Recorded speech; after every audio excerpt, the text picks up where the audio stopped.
Hallelujah, बोलेंगे hallelujah, hallelujah, hallelujah, hallelujah, hallelujah. Hallelujah. बोलो यीशु महाराज की जय, बोलो यीशु महाराज की जय, बोलो यीशु महाराज की जय। मैं प्रभु यीशु के नाम में आप सबका स्वागत करती मी हूँ। प्रभू येशूच्या नावात तुम्हा सर्वांचं स्वागत करते. परमेश्वर अच्छा है प्रियो, देव चांगला आहे प्रिय. प्रभु ने बड़ी दया करुणा करके आज हमें उसके भवन में लाया है। देवाने खूप मोठी दया आणि करुणा करून आज त्याच्या पवित्र मंदिरात आपल्याला आज आणलेलं हम आहे. उपवास प्रार्थना में आए, आज आपण उपवास प्रार्थना झालोय तो हम प्रार्थना करेंगे जैसे लिखा है पहला राजा आणि आपण प्रार्थना करूया. जसं लिहिलेलं आहे पहिला राजा अध्याय 8 अध्याय 8 उसका 46 है, त्याचं 46 पासून उसका 46 से 46 पासून 53 तक। 53 पर्यंत. फर्स्ट किंग पहिला राजा अध्याय चैप्टर 8 अध्याय 8 46 से 46 पासून 53 तक। 53 पर्यंत. पहला राजा पहिला राजा अध्याय 8 अध्याय 8 46 से 46 पासून. त्यांनी तुझ्या विरुद्ध पाप केले, कारण पाप करत नाही असं कोणीच नाही, व तू त्यामुळे क्रोधाविष्ट होऊन त्यांना त्यांच्या शत्रूंच्या हाती दिले, आणि त्यांनी त्यांना जवळच्या अथवा दूरच्या देशात पाडाव करून नेले. तर ज्या देशात त्यांना पाडाव करून नेले तेथे विचार करतील आणि आपल्याला पाडाव करून नेणाऱ्या लोकांच्या देशात तुझ्याकडे बोलून तुझी विनवणी करून म्हणतील, आम्ही पाप केले आहे, आम्ही कुटिलतेने वागलो आहोत, आम्ही दुराचरण केले आहे. आणि ज्यांनी त्यांना पाडाव करून नेले त्या त्यांच्या शत्रूंच्या देशात ते तुझ्याकडे जीवे भावे वळून त्यांच्या पूर्वजांना दिलेल्या देशाकडे, तू निवडलेल्या नगराकडे, तुझ्या नामासाठी मी बांधलेल्या या मंदिराकडे तोंड करून तुझी प्रार्थना करते, तेव्हा तू आपल्या स्वर्गातील निवासस्थानातून त्यांची प्रार्थना व विनवणी ऐक व त्यांना न्याय दे. तुझ्या लोकांनी जे पाप तुझ्या विरुद्ध केले असेल व जे काही अपराध तुझ्या विरुद्ध केले असतील त्या सर्वांची त्यांना क्षमा करून त्यांचा पाडाव करणाऱ्यांच्या मनात दया उत्पन्न कर, म्हणजे ते त्यांच्यावर दया करतील. कारण ज्यांना तू मिस्र देशातून लोखंडाच्या भट्टीतून काढले तेच हे तुझे लोक, तुझे वतन होत.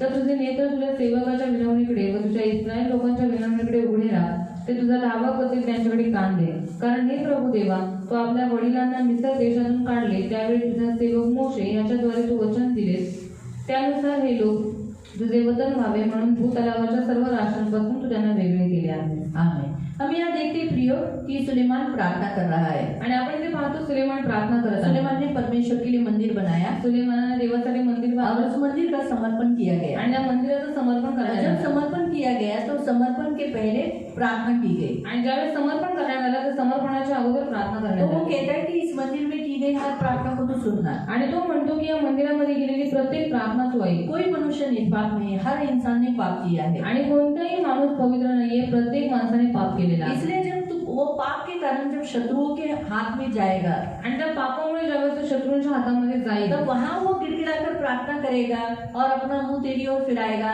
या वहाँ से वो तेरे पास विनती करेगा तो तू सुन लेना। आणि त्यावेळेस तो तुझ्याकडे विनवणी करेल, प्रार्थना करेल, देवाची याचना करेल, तर त्यावेळेस तू त्याची प्रार्थना विनवणी आहे. यहाँ तक वो कहता है कि अगर शत्रुओं के देश में चला गया आणि इथपर्यंत तो म्हणतो तर तो शत्रूच्या देशात गेला उनके पाप के कारण त्यांच्याच और पापामुळे, वो पश्चाताप करे, आणि तो तुझ्याकडे पश्चाताप मन करतोय फिराएंगे आणि मन फिरवतो. और जहाँ वो बंदी बनाएंगे वहाँ से वो अपना मुंह परमेश्वर की ओर, तेरे इस मंदिर की ओर लगाएंगे आणि जिथे त्यांना बंदिवासात घेऊन गेलेले आहे तिथून त्यांनी आपलं मुख तुझ्याजवळ लावलं. और वो प्रार्थना करेंगे आणि जर त्यांनी प्रार्थना तो तू केली सुन लेना। तर तू त्यांचं और ऐकून घे. सचमुच हम उदाहरण देखते हैं डैनियल का। आणि आपण खरंच उदाहरण पाहतो डॅनियलाचं. डैनियल जहाँ बेबीलोन देश में लेकर गया था वहाँ वो ऐसी ये आई गई थी, राजा ने निकली गई थी कि कोई भी राजा के सिवाय, जो राजा उस समय था, उसे छोड़कर किसी और की आराधना भक्ति नहीं करनी है। आणि डॅनियलला बेबीलोन देशामध्ये बंदी बनवून घेऊन गेल्याच्या नंतर तिथे अशी राजाने काढली होती की राजाला सोडून कोणालाही दंडवत करायचं नाही, नमन करायचं. और अगर करेंगे आणि जर कोणी असं केलं तो उसे क्या किया जाएगा, सिंहों के मान में डाल दिया तर जाएगा। त्याला सिंहीच्या भुवयामध्ये टाकलं जाईल. इतनी बड़ी आज्ञा निकलने के बाद भी हम देखते हैं कि जैसे वो अपनी खिड़की जो यरूशलेम की ओर, इस मंदिर की ओर खुलती थी, वहां उसने खोली और वो दिन में 3 बार जैसे प्रार्थना करता था वैसे ही कर रहा। आणि ही आज्ञा निघाली असून सुद्धा त्यांनी काय केलं, त्याची जी खिडकी येरुशलेमच्या दिशेने जी उघडलेली होती, त्या मंदिराच्या दिशेने जी उघडलेली होती, तिकडे त्यांनी गुडघ्यावरती बसून जसं तो 3 वेळा प्रार्थना करतो तशाच रीतीने त्याने 3 वेळा और प्रार्थना उसकी केली. प्रार्थना सुनी गई। आणि त्याची प्रार्थना विनवणी वो ऐकण्यात कहाँ आली. गया, तो कुठे गेला?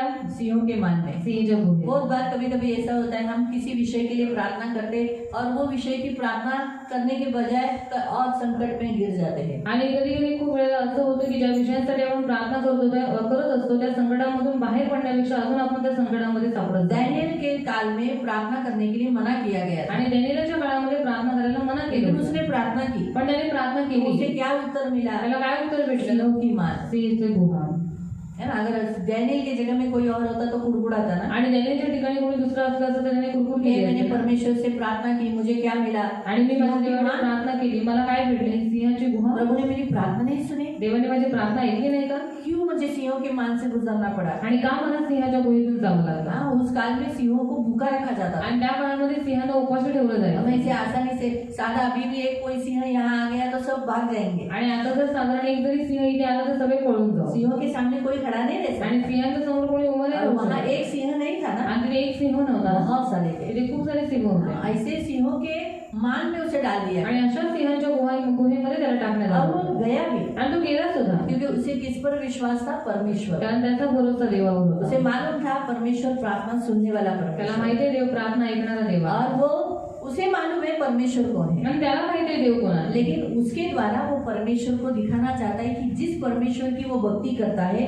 वो कौन है, उस राजा को बताना चाहता था। आणि त्याच्याद्वारे तो दाखवू इच्छित होता की ज्या देवावरती त्याचा विश्वास भरोसा आहे तो देव किती महान आणि चांगला आहे ते त्या राजाला त्याला इसलिए दाखवायचं तू होतं. इंसान है, तेरी कोई भक्ति न करे, परंतु तुझसे कोई एक श्रेष्ठ है, महान है, सर्वशक्तिमान है, जिसकी मैं भक्ति करता हूँ, वो मुझे सिंहों के मान से बचा सकता है। आणि म्हणून तुझी भक्ती नाही करायची, पण तुझ्यापेक्षा इथे जो श्रेष्ठ आहे, जो महान आहे, जो मला सिंहाच्या गुहेतून वाचू शकतो त्याची भक्ती करायची. और इसीलिए प्रियो उसे सिंहों की मान में जाना पड़ा। आणि म्हणून त्याला सिंहाच्या गुहेत जावं इसका लागलं. मतलब ऐसा नहीं कि उसने प्रार्थना की फिर भी उसे क्या हुआ, सिंहों के मान में जाना पड़ा। परमेश्वर उसके द्वारा बताना चाहता है परमेश्वर कौन है। आणि याचा अर्थ असं नाही की त्याने प्रार्थना केली पण तरी सुद्धा त्याला सिंहाच्या गुहेमध्ये जावं लागलं, पण नाही, त्याच्याद्वारे देवाला दाखवायचं होतं की देव किती महान कभी आहे. कभी हम प्रार्थना करते हैं, लेकिन कभी कभी हमें परमेश्वर ऐसे कुछ भागों से, ऐसे कुछ मोड़ से लेके जाता है जहाँ से वो अपने आप को, मैं तेरे साथ हूँ, और लोगों को उसका परमेश्वर कौन है, हमारा परमेश्वर कौन है, दिखाना चाहता है। आणि कधी कधी आपण प्रार्थना करतो पण अशा काही वळणामधून देव अशा काही परिस्थितीमधून आपल्याला घेऊन जातो, त्याच्यामधून देवाला दाखवायचं असतं की देव किती महान आहे, तो आज आपल्या प्रभु बरोबर ने आहे. उसकी प्रार्थना सुनी, देवाने त्याची प्रार्थना ऐकली. सिंहों के मुंह बंद कर दिए गए, सिंहाची तोंड बंद करण्यात आली. रात भर अच्छा सोया, रात्रभर चांगली झोप. राजा सोया नहीं, राजाला झोप नाही आली. राजा ने भोजन नहीं किया, राजा जेवला पण और नाही. सुबह उठकर जब वो आया तो दानिएल जिंदा था। आणि सकाळी उठून ज्यावेळेस तो आला त्यावेळेस दानिएल है जिवंत ना? तो होता. यहाँ जैसे एक सुलेमान ने जैसे प्रार्थना की थी कि जब कोई इस मंदिर की ओर अपना मुंह भी करके प्रार्थना करेगा तो तू सुन लेना, और प्रभु ने वो प्रार्थना सुन ली, कितने सालों पहले कहा गया था। आणि सुलेमानाने ज्यावेळेस प्रार्थना केली या मंदिराकडे तोंड करून तुझ्याकडे जो कोणी प्रार्थना करेल त्या प्रार्थनेच्या विनंतीला तू ऐकून घे.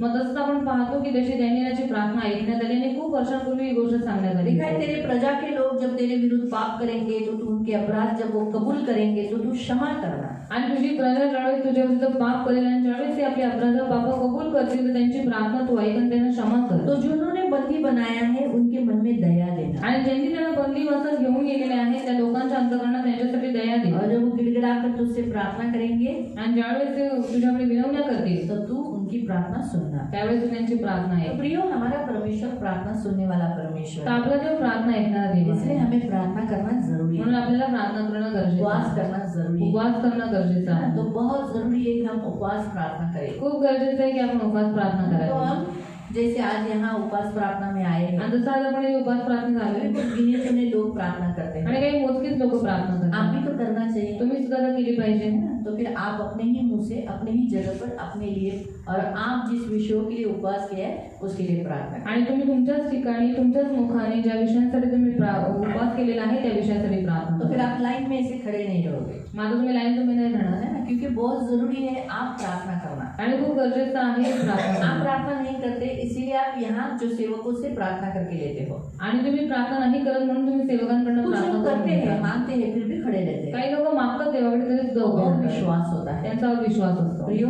आप ऐसे होने चाहिए। आज संसार में बहुत सारे मसीहों को सताया जा रहा है, आप उनके लिए मध्यस्थी करने वाले लोग होने चाहिए। आणि आज जगामध्ये खूप साऱ्या ख्रिस्ती लोकांचा छळ सताव केला जातो, त्यांच्यासाठी मध्यस्थी करणारे तुम्ही असले पाहिजे. हाँ, आप उनके लिए प्रेयर करने वाले लोग होने तुम्ही चाहिए। त्यांच्यासाठी प्रार्थना करणारे लोक झाले आपको पाहिजे. सताव नहीं है, लेकिन आज संसार में बहुत जगह में, छत्तीसगढ़ में, रायपुर में और झारखंड में, ऐसे बहुत जगह में अंदर घुस कर बजरंग दल लोग मार रहे हैं। आणि तुम्हाला सताव नाहीये, छळ नाहीये, पण तरी सुद्धा खूप साऱ्या स्टेटमध्ये खूप साऱ्या ठिकाणी ख्रिस्ती लोकांना ते जे बजरंग दल वाले लोक आहेत ती लोक छळत आहेत, सताव करत दे आहेत, रहे हैं, त्रास देत आहेत. जबरदस्ती उन्हें झुका रहे, उनके सिर पे गुलाल, वो क्या बोलते हैं, क्या बोलते हैं? हाँ, लेकिन वो क्या लगाते हैं, कुमकुम लगा रहे हैं।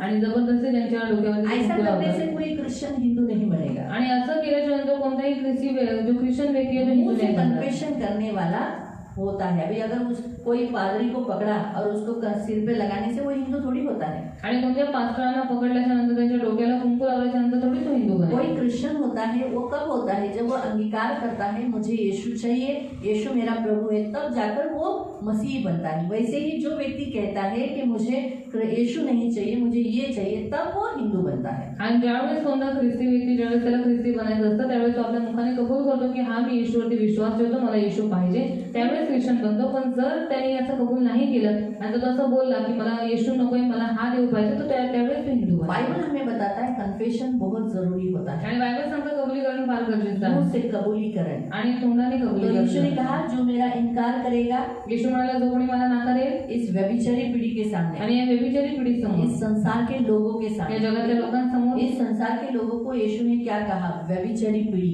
आणि या जगातल्या लोकांना देव काय म्हणाला, व्यभिचारी पिढी. यानी व्यभिचारी है, परमेश्वर को छोड़कर किसी और के पीछे जा रहे वो व्यभिचारी है आणि देवाला सोडून कोणत्या अन्य देवी देवांच्या मागे चालले ते व्यभिचारी आहे. है ना। तो इसीलिए यीशु ने कहा जो इस व्यभिचारी पीढ़ी के सामने मुझे कबूल करने के लिए डरेगा, मैं मेरे पिता के सामने स्वर्ग में, ऐसे ही कहा, मैं मेरे पिता के सामने स्वर्ग में स्वर्गदूतों के सामने मैं भी इनकार करूंगा, मैं तुझे नहीं जानता। आणि जो कोणी व्यभिचारी पिढीच्या समोर मला नाकारेल त्यांना मी सुद्धा स्वर्गामध्ये माझ्या पित्याच्या समोर, देवदूतांच्या समोर मी पण नाकारेन की मी ह्याला ओळखत नाही. हालेलुया। जो मुझे कबूल करेगा आणि जो मला कबूल करेल मैं भी उसे मेरे पिता के सामने कबूल करूंगा। आणि मी सुद्धा माझ्या पित्यासमोर त्याला कबूल तो करेन. इसीलिए प्रियो याद रखो, आज आपको प्रेयर करने वाले योद्धा बनना है। आणि आज तुम्हाला प्रार्थनेचे योद्धा बनायचं आहे. आप अभी भी बालक नहीं रहना है। आणि अजूनही तुम्हाला बालक नाही राहायचंय. इब्रानी की पुस्तक में लिखा है, इब्रिकरांच्या पत्रात लिहिलेलं आहे, पढ़ेंगे, वाचूया आपण. हिब्रू, इब्रिकरांचं पत्र.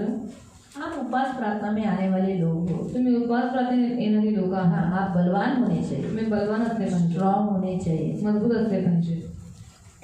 5वां अध्याय अध्याय 5 उसका 11 से, त्याचा 11 पासून. हिब्रू 5:11 से। याविषयी आम्हाला पुष्कळ सांगायचे आहे, ते तुम्हाला समजावून सांगणे कठीण आहे, कारण तुम्ही ऐकण्यात मंद झाला आहात. हाँ, बहुत से लोग यहाँ आते हैं लेकिन सुनते नहीं, आणि खूप सारे लोक इथे येतात पण ऐकत नाही, कम है। आणि ऐकण्यासाठी कमी आहे. कोई लोग सोते हैं, आणि काही लोक कोई झोपतात, लोग सुनते, मतलब कान में शब्द नहीं जाता। आणि काही लोकांच्या कानामध्ये शब्द जात इसलिए नाही. मैं जब सवाल पूछती तो बोलते क्या बोला, वापस रिपीट करो। आणि म्हणून ज्यावेळेस मी प्रश्न विचारते त्यावेळेस बोलतात काय बोलात, परत पुन्हा बोला, पुनः प्रश्न विचरा, फिर से सवाल पूछो. मतलब सुना क्या? ऐकलं काय? 2-3 बार प्रश्न करने के बावजूद भी उनको सुना ही, समझा नहीं। आणि 2-3 वेळा सांगितल्याच्या नंतर पण त्यांनी ऐकलं नाही, त्याला ते समजलं नाही, ऊंचा सुनने लगे हैं। कारण ते थोडे उंच ऐकायला लागले. है ना? हमारे कान कैसे होने चाहिए? तुरंत सुनने वाले, परमेश्वर का वचन प्रचार तुरंत ग्रैप्स करने वाले होने आणि चाहिए। आपले कान कसे असले पाहिजे की देवाचं वचन लगेच ग्रहण करणारे असले पाहिजे. फिर वास्तविक इतक्या काळात तुम्ही शिक्षक व्हायला पाहिजे होते. क्या लिखा है? समय के विचार से तो अभी हमको क्या होना चाहिए? गुरु, यानी हम प्रेयर करने वाले, लोगों को सिखाने वाले, उत्साहित करने वाले होने चाहिए। पण तुम्हाला देवाच्या वचनांची मुळाक्षरे पुन्हा कोणीतरी शिकवण्याची गरज फिर आहे. से आपको सिखाना पड़ रहा है, बाबा आप ये मत करो, ऐसा मत करो, ये मत करो, ये सही नहीं है, आप ऐसा जियो, यीशु इससे खुश होता है, ऐसा करो, शबद दिन पालन करो, प्रभु भोजन खाओ, ये आपको ऐसा फिर से बताना पड़ रहा है।